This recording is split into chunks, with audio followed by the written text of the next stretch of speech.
Studying the Quran has been an incredible eye-opener. What I found most disturbing, considering that it's supposed to have been a divine revelation, are the astounding number of grammatical, historical, linguistic, theological, and biblical errors that fill its pages. How can any thinking human being accept so many inconsistencies, discrepancies, and outright falsehoods as having been revealed to Muhammad by the angel Gabriel? The Quran and Hadith have been studied in minute details both by the followers of Muhammad and by Orientalists over the centuries. In the latter 200 years, many very eminent Europeans studied the Arabic language, the Quran and Ahadith, and mastered both to an incredible degree. It is on record that the Muhammadan exegetes as well as the European Arabists have come to the following conclusions. 1. That the Quran contains a great number of grammatical and lexical errors. 2. It contains a significant number of words, in fact the most important ones in the Quran, about 108 of them, which are entirely foreign to the Arabic language. Most are based on and or borrowed from the Syriac, Hebrew, Aramaic, Ethiopic, Persian, and others. 3. It contains a number of names of biblical characters not congruent with those in the Bible. 4. It contains an enormous number of historical and theological errors. 5. It also contains a significant number of differences and contradictions as compared with the same stories as originally written in the Hebrew Bible or the New Testament. 6. It has copied almost the entire pagan Arabian traditions and fetishes, but cloaks them with the wrappings of Islam with only a minute number of changes. 7. It contains major historical displacements that are completely at odds with the written records and knowledge. Based upon all the above contradictions, inconsistencies, and displacements in time and space, Allah cannot be the God of the Bible, the God of Israel, or the God of Jesus. God, by definition, is omniscient, as the Quran asserts to be all-knowing, and would not have given two or more different versions of the same events dislocated in time, in space, and in names of characters. This attribute is by itself an enormous blasphemy.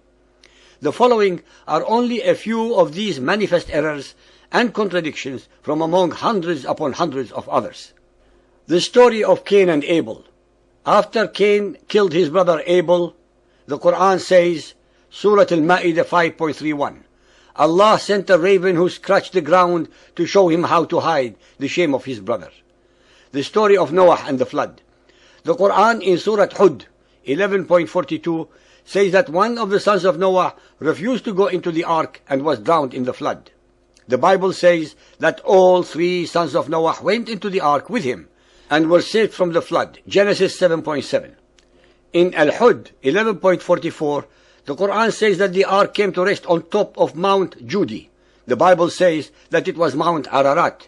Genesis 8.4. The story of Abraham. Abraham's father, according to the Quran, is Azar, Surah Al-An'am 6.74, while the Bible says that his name is Terah, Genesis 11.26. The Quran says Abraham had two sons. The Bible says they were 8, Genesis 25.2. The Quran says some of Abraham's descendants lived in the valley of Mecca, Surah Ibrahim 14.37, while the Bible says they lived in Hebron, Genesis 13.18. The Quran says that Abraham had two wives. In the Bible, he had 3.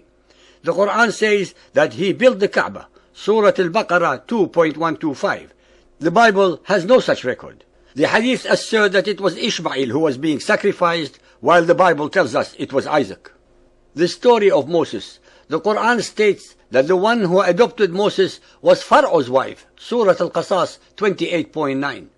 while the Bible says it was Pharaoh's daughter, Exodus 2.5. The Quran states that Haman lived in Egypt during Moses' time of 1450 BC, while the Bible asserts that Haman lived in Persia during Xerxes' time of 400 BC. Esther 3.1. The story of Mary and Jesus. The Quran states that Mary's brother was Aaron, Surah Maryam 19.28, while the Bible says that Aaron lived 1450 years before Mary, Numbers 26.59. The Quran asserts that she gave birth to Jesus under a palm tree, 19.23, while the Gospel says it was in a stable, Luke 2.7. The Quran also mentions that Jesus spoke and made miracles at the time when he was young, 19.24. The New Testament has no such record. The Quran asserts that Jesus did not die on the cross, Surah An-Nisa 4.157, but the Gospels disagree. Astronomical, Surah Al-Kahf 18.86. Until when he reached the setting of the sun, he found it set in a spring of murky water. Near it he found a people. We said, O Dhul Qarnayn, either to punish them or to treat them with kindness.